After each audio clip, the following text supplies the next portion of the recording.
I left off on the last video just thinking about how we can make this more interesting. I left this to the end because the track is produced, arranged, and mixed, and practically mastered. So now I think is an okay time to go back because we're looking back on what we did. We're not getting caught in regret and second guessing while still elbows deep working on the engine. You know, if it were a car, it's nearly completed. We can look back and think about tweaking some things, but you don't want to be in the thick of it, elbows deep in grease, chasing your tail, thinking about how to make the track more interesting.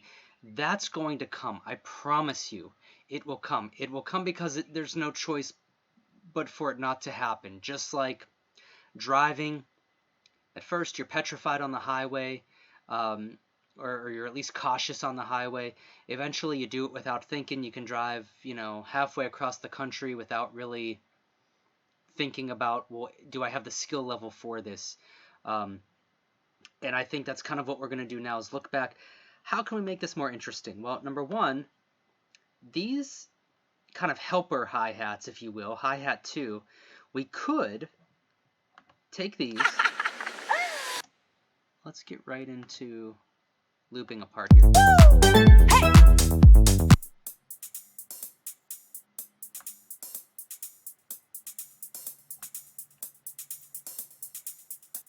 Right there we added some delay, and that's gonna fill out the sound nicely.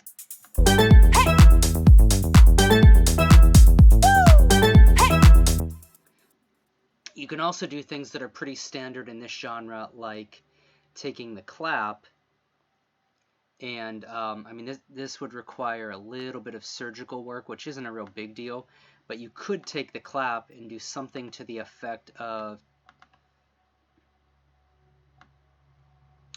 did I duplicate it? No, here, let's duplicate it. Rename clap 2, and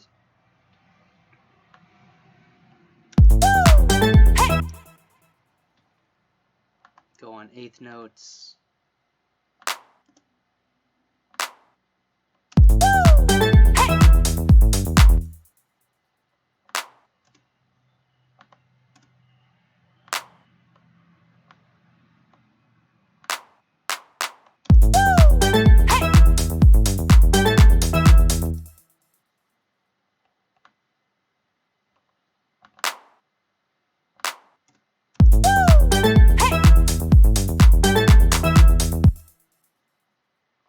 Sixteenth notes, we're experimenting here.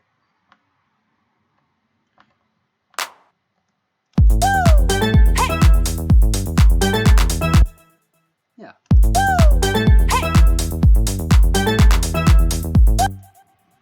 So you could do something like that. What is that? On 2/3, so 1 is not touched, 2 is, 3 is not touched, 4 is, so 4/3. Something like that.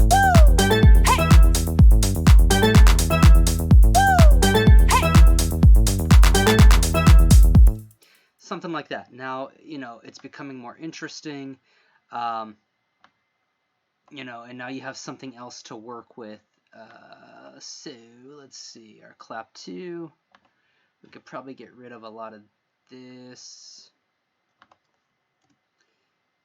Oh, actually, yeah, that's fine. That, this, baseline,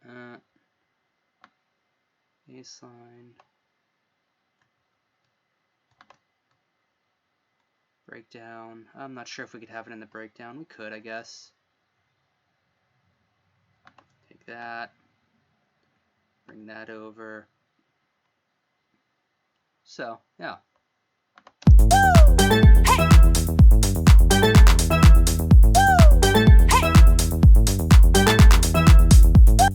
So now what you do with that second pattern is get rid of the exact same sample and replace it with something else.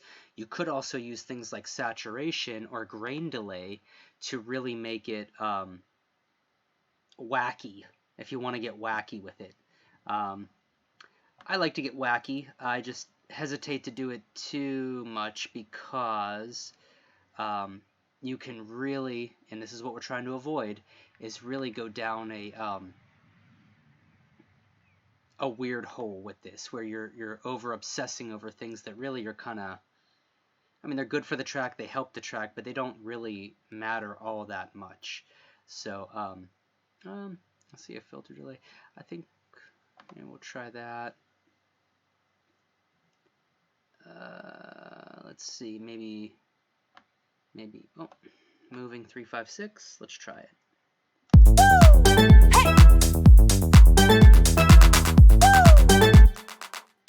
For the love of God. There you go. You wanted texture and craziness in your track? You got it.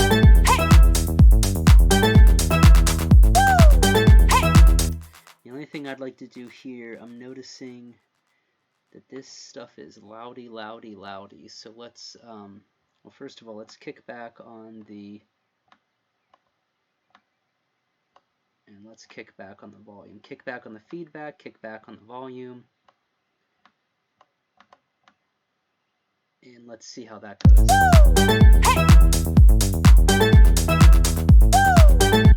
Yeah, something like that. Of course, I mean, you know, now I'm totally screwing up the whole mix because I'm adding elements and stuff, but I'm just trying to show you that once you get the bare bones down, allow yourself the chance to develop a perspective by not going too crazy too quick, you know.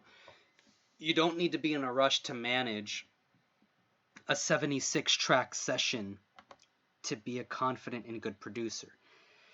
We're not doing anything all that labor intensive here to really make the track, you know, nicer.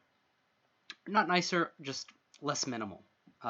It was really, really minimal, and there's nothing wrong with that. That could be okay. Who's really to say? If you're developing a fan base with that sound, I'm not going to hate on you. As far as the bass line goes, there's a few things we could do here. We can raise it. We can duplicate it and raise it up an octave so that we have a lot more texture in the track. But what we could do too is do a secondary pattern, talking to the other pattern. So duplicate, rename, bass 2, cool. And then kind of the same thing as before is like 0 in on just 1 because we're going to delete everything else. 0 in on 1. And of course it's going to sound loud because the patterns are on top of each other, but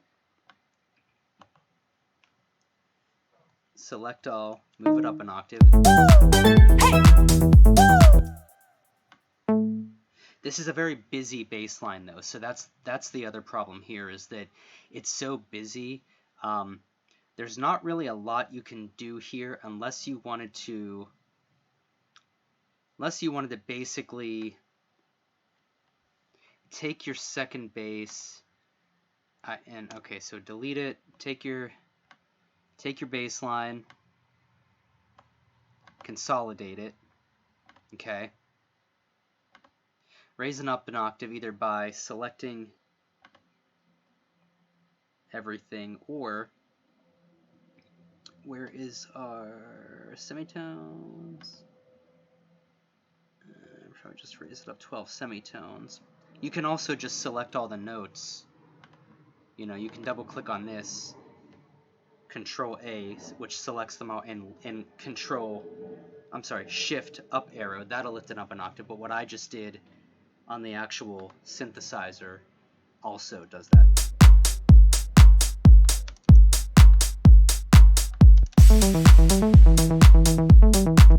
So you could do that, and then what you could do then is duplicate that and essentially, well, I'm kind of doing this wacky backwards, but what you do, insert MIDI clip, and then let me just see again what the notes are. A, G, E, I believe. A, G, E. So A to E, maybe. So you take your second bass line here, which rename it bass 2, otherwise probably known as sub for what we're going to try to do. Way down. A.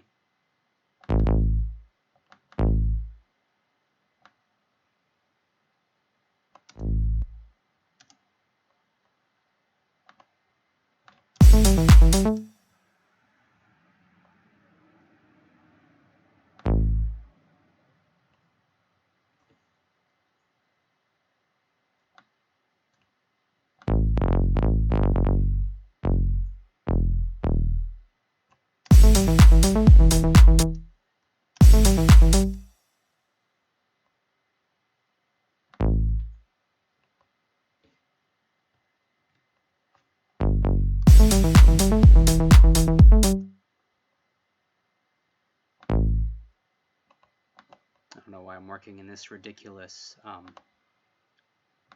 grid here.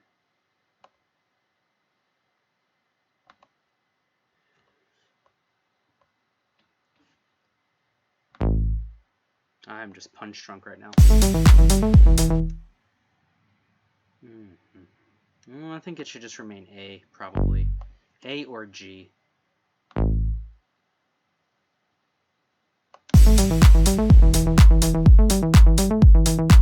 Let's loop that.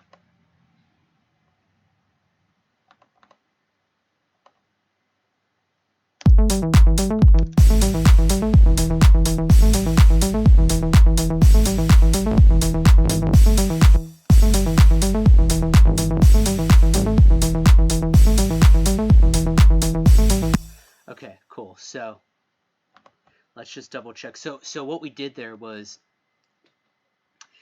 I said that the bass line was busy. And so then what came into my mind is instead of combating or competing with more busy, taking a busy bass line and competing with it by making another busy bass line, and now it just sounds insane. Plus we've got percussive elements, plus we have our lead, which is basically a steel drum, also percussive-y. So you have all these staccato things going on. Assist the busy bass line with a lower subline. You know, these are things you can do. I wouldn't really recommend doing this at this stage, obviously. I'm trying to break your perspective of common production mistakes by showing you how you can begin to look ahead in the future. But don't make the mistake of doing this too soon. Like, stop thinking you need 2 bass lines immediately. Take a minute and zoom out like we did throughout this entire course and look at what you have. You know, it's okay to like make dinner and then go back and realize, well, spaghetti was good, but spaghetti with a salad and garlic bread is even better. Spaghetti with, you know, salad, garlic bread, and wine is great. You know, so I know that sounds ridiculous, but like, give yourself a chance to do that. You don't need to go out right away and be like, well, because I got sauce and noodles, I have to buy wine. You don't need to think about all that right now. Just get used to boiling noodles correctly and putting sauce with them. So now we have a sub bass line, and that's no problem. You know, we're just going to look at where that's hitting on span.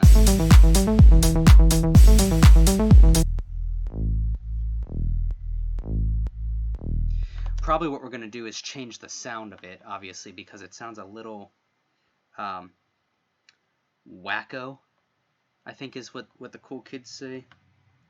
And we're not going to get into this big time. We're just basically going to go in, instruments, analog, bass, oh, I don't know, bass floor bounce, maybe, sure, whatever.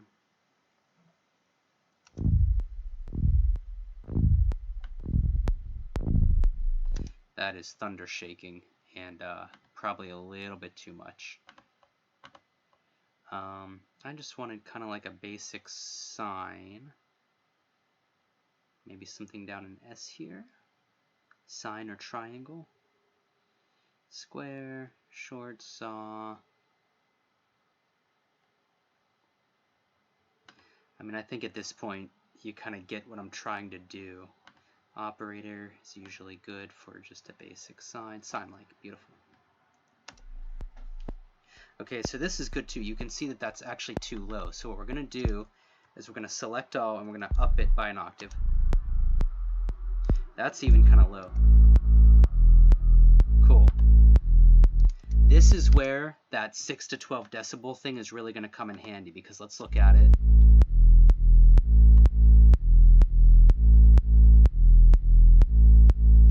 Yeah, that needs lowered big time, because that's basically where our kick is sitting. Maybe a bit too low now. But keep in mind, this is our second bass line, so you have to understand that this bass line doesn't need to carry the weight of everything in the bass region, because we also have a kick that's hitting constantly in a 4 to the floor pattern. So it being a little bit low in the mix is not the worst thing in the world. It'd be better for it to be a little bit low than a little bit high and basically muddy up where your kick drum is slamming through.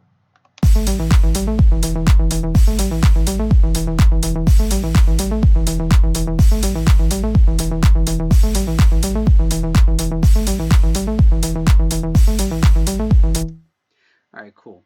So that, and then I just want to check our side chain.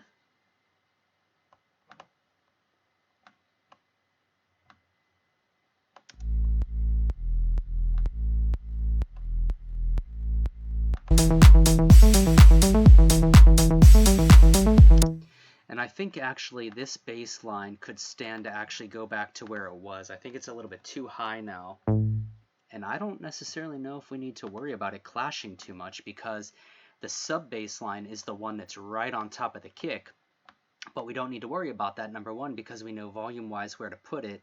And number two, we also know that we've got side chaining on it.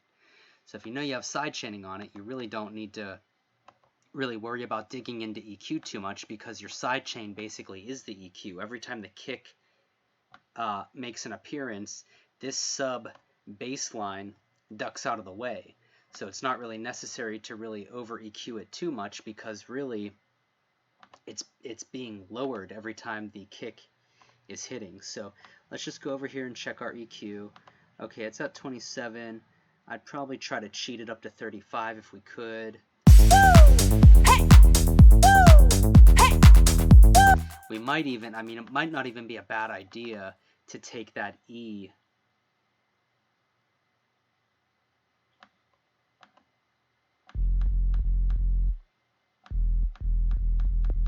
that might be one that we could lift up to the octave higher. So instead of hitting this E, it'll hit that E.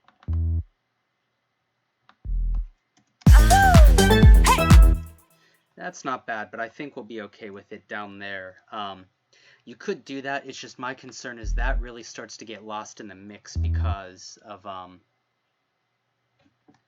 where it's at. But let's do our due diligence here actually, and let's zoom out if we can. Or I guess it's all the same darn thing. Whoa! Never have another production class like this. Shift and then up. But then does that take care of all of them or just that one? I think it just takes care of that one. We want to do that for all of them.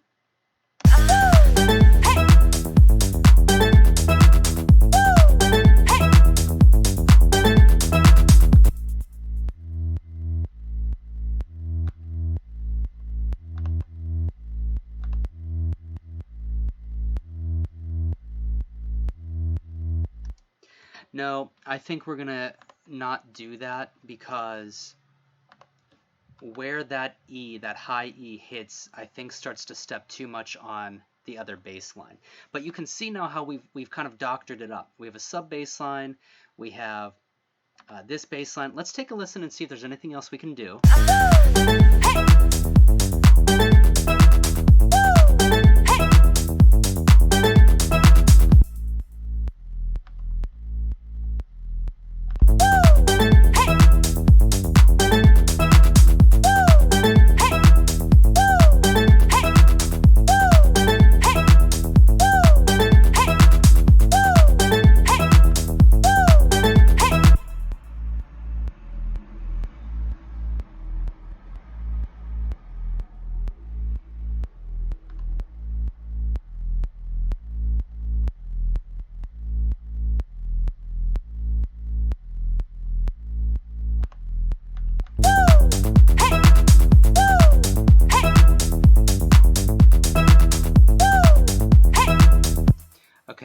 I was just checking on the volume of that and just really making sure we were cool. All right, let's take a listen here and see. We could add some piano to it probably if we wanted to add some like legato chords.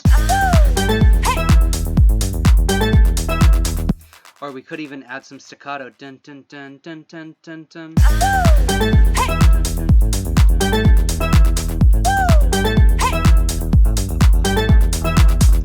I feel like though, just trying to hear it in my mind, it would make it too busy. You could try it, it could work. I feel that with the steel drums though and everything else that's moving in the track, it might make it too busy.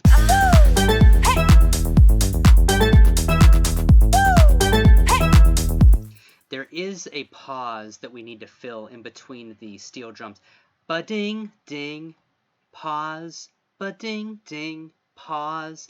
That pause area is something that we could try to fill.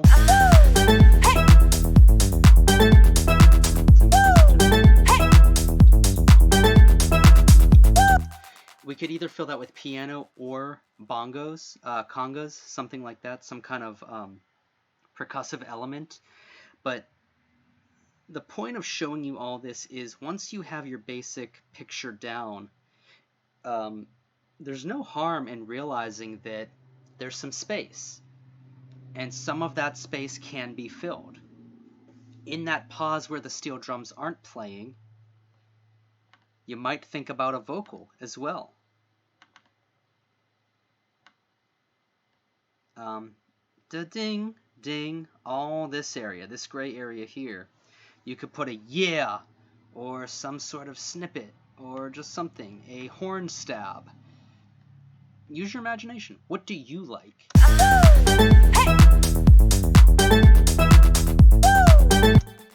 I almost think, I mean, if you really wanted to get crazy, you could probably bring in like one of your favorite synths, and what I would do, but I'm not going to do it here because it's best to just show you this, let this lesson be what it is, and then master this track and be done, is I would add probably a synth that I have some sort of preset with, and then add probably for me a future bass kind of chord, something that's like wah wah wah wah wah, some kind of like wobble thing there.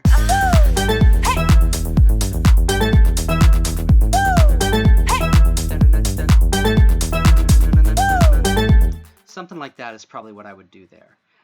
Do you have to fill in every single gap though? No, and that's why it's good to pull yourself back and say, there is a gap there.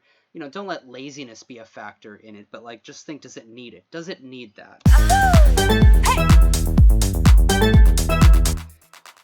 The space in the room is something that's kind of lost in dance music sometimes, so that can be okay. That also gives you room to layer a second track on top of it. This might be, if you found the right acapella or the right one-line lyric, to just loop over this thing. House music, house music, house music, something like that. But at the very least, you saw how we beefed up our hi-hats, you saw how we beefed up the claps, and we also beefed up the bass. And had I been thinking more about what I was going to do, you could go back up here to where the claps are and think about where those steel drums have a gap.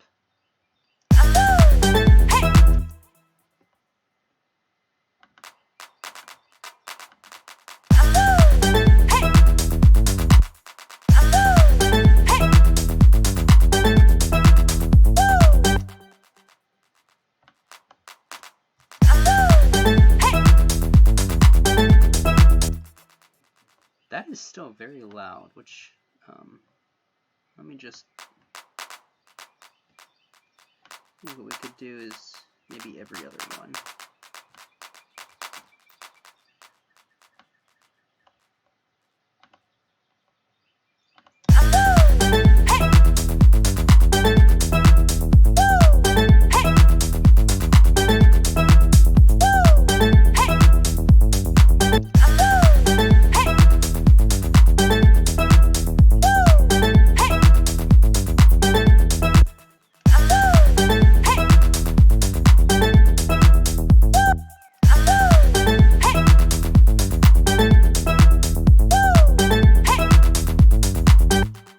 Yeah, I mean, that could be cool. You also notice that I did every other one, so that leaves room too where you could maybe do something else to fill in those steel drums, like you could add another instrument, or even with these woos, you could find a way.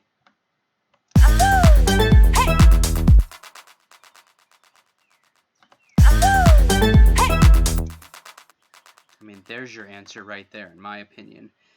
Just thinking real super off the cuff, what you do, you separate those regions out, and then you go into probably eighth notes and move that, because the steel drums are right here. You can see where the gap is.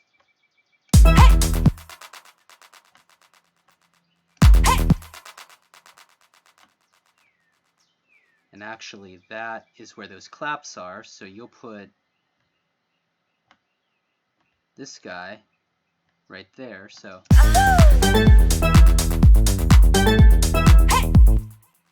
that's what I would do right there. I would get rid of all this other stuff here, and I would copy and paste out what I just did right there. Pardon me. Zoom in to make sure that, which we're not on the right track, right there. And just copy and paste that out. Boom. That's what I would do. Because that fills it in, but it still keeps it tasteful and not busy, and you didn't add another element, which is going to mess up your mix and something else you have to EQ. And you don't want it to be, it's kind of a delicate balance between being lazy and being too busy and just looking for problems that really aren't there. Let's take a listen.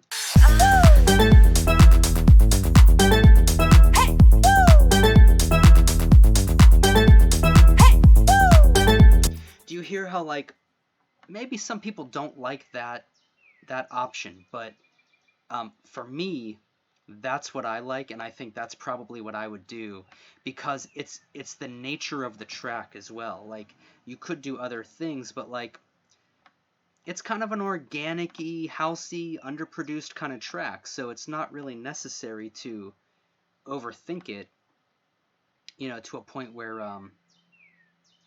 we're overproducing it. It's just about really being creative with the elements that you have, like we just did. All I did was look at what I had, you know, what recipes were in the kitchen, what can I cut up and add to the soup.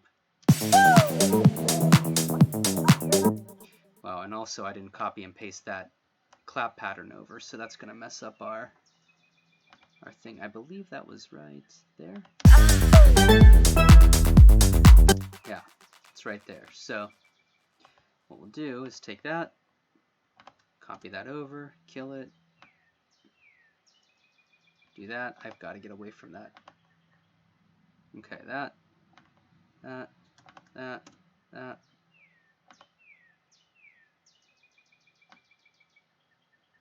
That. It's cool, you can hear the birds in the background here. I'm out in the country right now, it's nice.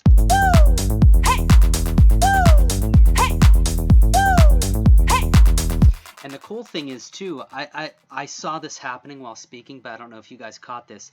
Before the steel drums come in, the vocal is different. When the steel drums come in, we alter the pattern of them. It's just another way of arrangement and making stuff sound dope, brah. So I think we're good.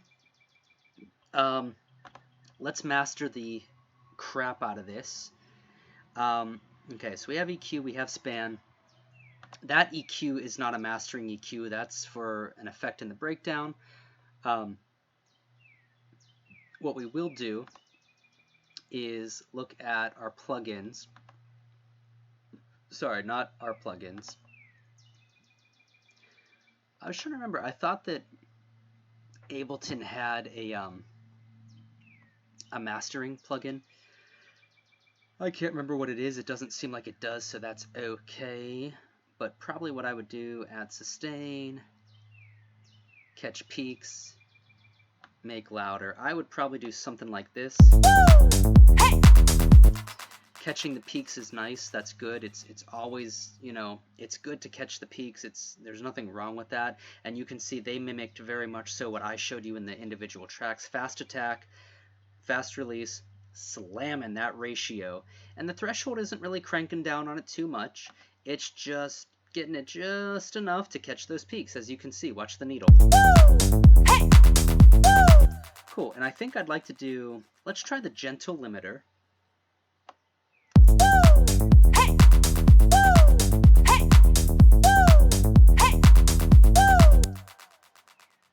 And of course, this is just, you know, mastering kind of inside the box here. Could you mess with an EQ8 beforehand and look at the mid-side action? So these are the mono or middle sides. This is the sides.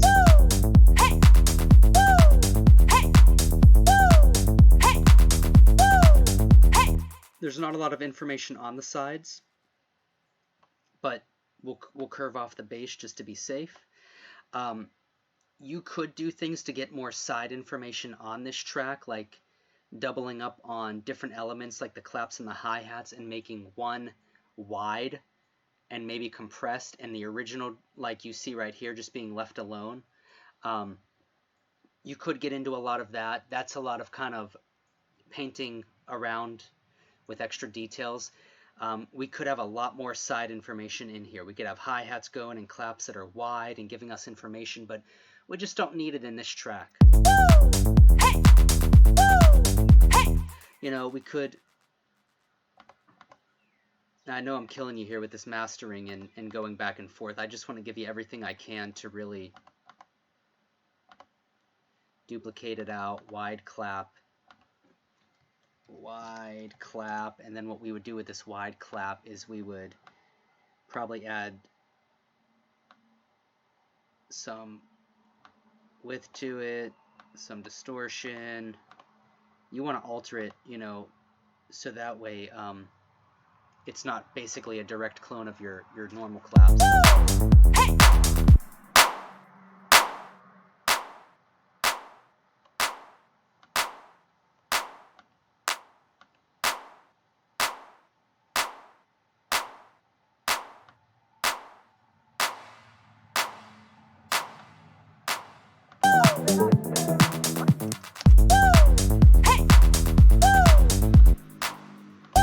You can hear too how that really fills out the background of this track and really starts to edge away from minimal, a minimal track, just by doing something little like that. Make it wide.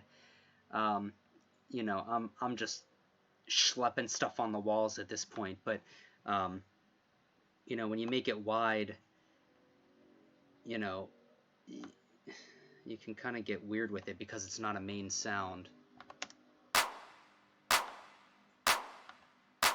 I don't hear a big difference.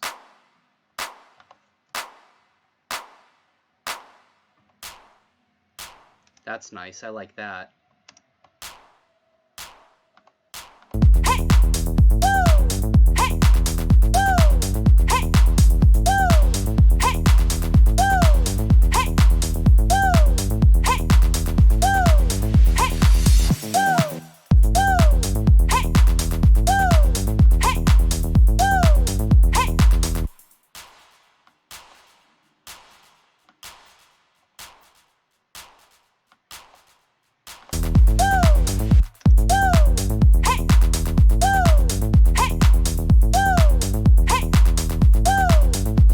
Cool.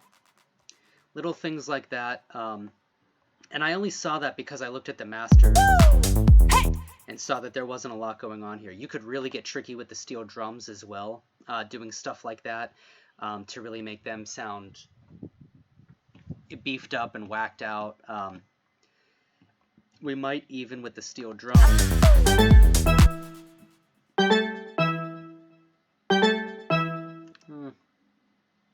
We could do something like, since this is a minor scale, fill it out by duplicating and essentially zooming in on our one piece here. And what is our scale? Oh, geez. Bring this up from, thought we were missing our root there. Okay, so, yep, fold it up, It looks good. We're not off or anything. What you could do is take these guys.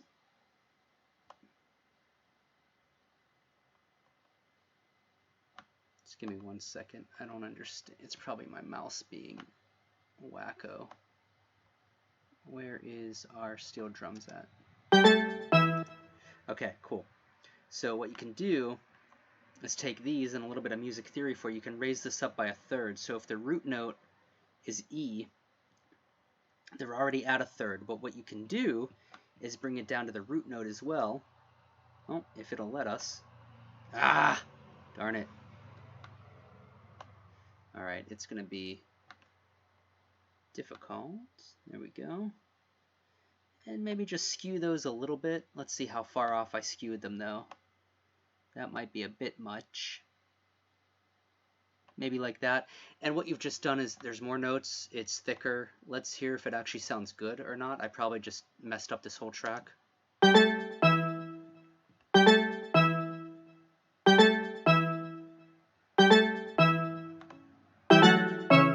Whew, that sounds wacko. I messed up something on the 3rd of this. Let's just see what I did here. F sharp. I think, yeah, I think this is messed up. And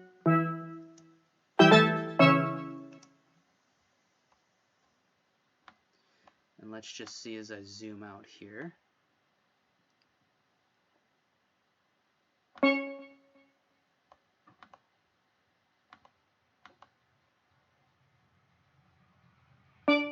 That's not in the scale, so you could see it was on C, which is no good. And then E, and then the C sharp once again is not in scale, so that's no good. So maybe we'll do something crazy like that.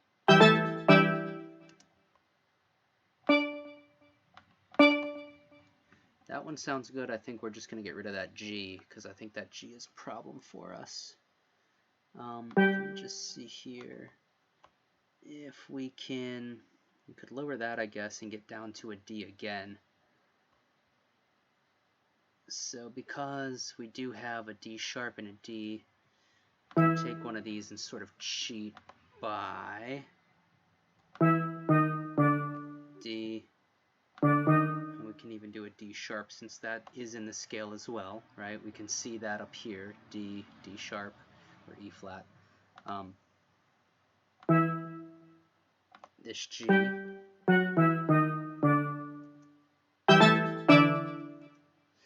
not sure. Maybe it should be a D sharp. Whew, terrible. Nope. It's good that you guys see this though, because experimentation is key, and I'm not a music theory expert, and doing this on the fly is painful. But we might discover something cool here. Let's see. No, there's something else wrong with that last chord for sure, and I'm sure all of you who are great at music theory are just like, Mikey, it's right there. For the love of God.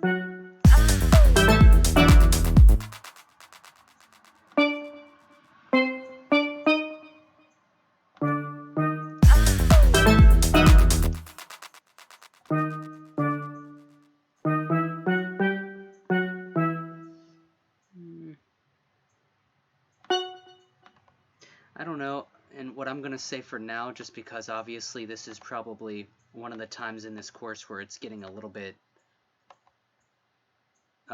ridiculous. You can look up the scale, you can look up your thirds, and place your notes on thirds, or like in my case, I wasn't on thirds, I was on, I was on thirds, I was not on the root note. So being that I was on the root note,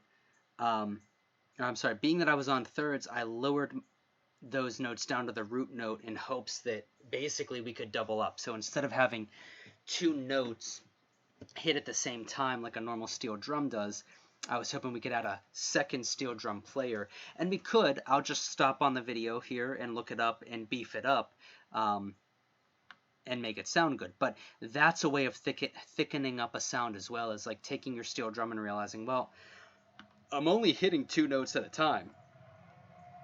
Let me just see where my scale is I mean, you could even do an E,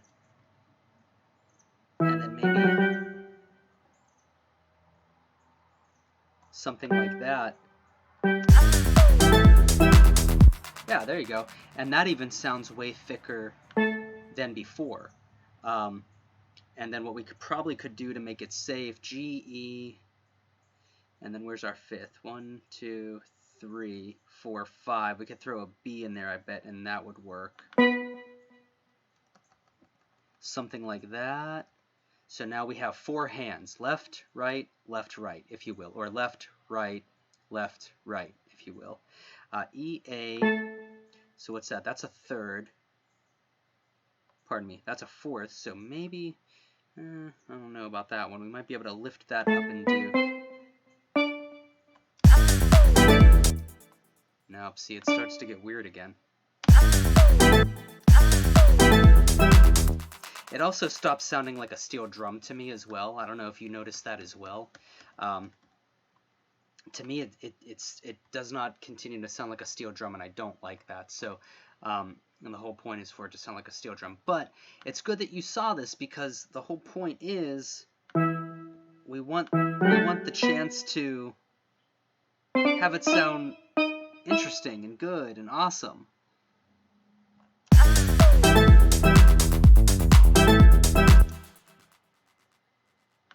I just don't think that G works. You know, maybe we could do a third octave of it, maybe an A, I don't know.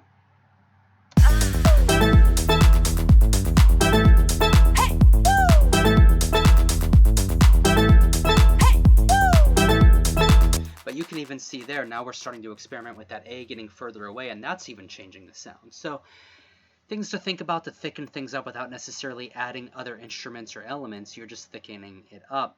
In the mastering stage, I saw that. You know, we could double this up and whack it out like we did with the claps and just make it like ridiculous background side information, or not touch it at all, which is probably what I should have done in the first place. But it's good that you guys saw that, because I want you to see that, like, things don't go... You're going to have to get in there and mess around a little bit, you know? Pretty much like anything in life. So, okay, we have our EQ, we have our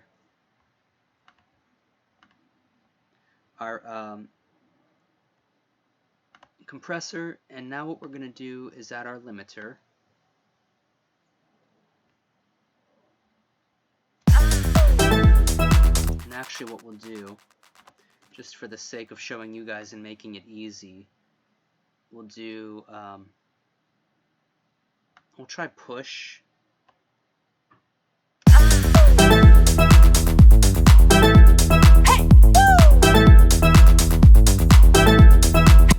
You can hear that made it much louder, and we're at a pretty darn good competitive level there.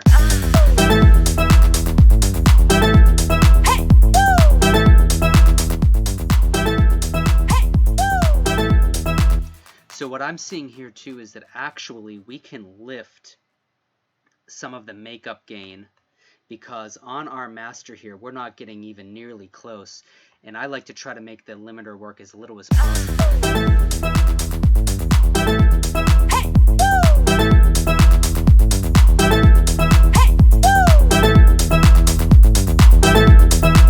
What I'm trying to do is overdrive it so I can see where the limit is.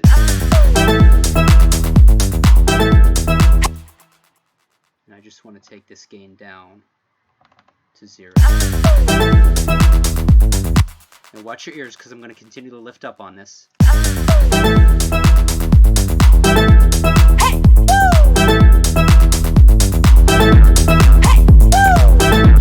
So it's interesting, you can see that this limiter, where's the gentle limiter?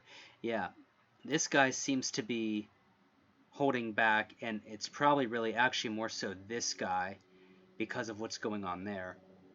As far as that I was going to say infinite ratio, but that 10, it's kind of acting as a limiter. So that's fine, that's cool, no worries, we'll just kick down.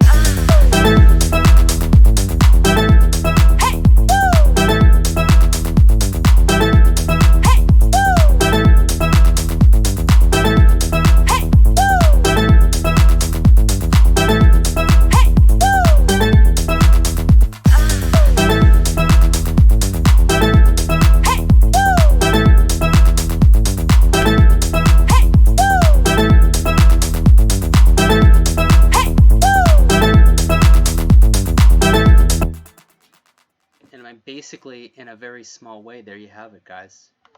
That's it. I'm going to get going for now. We'll wrap up in the next video.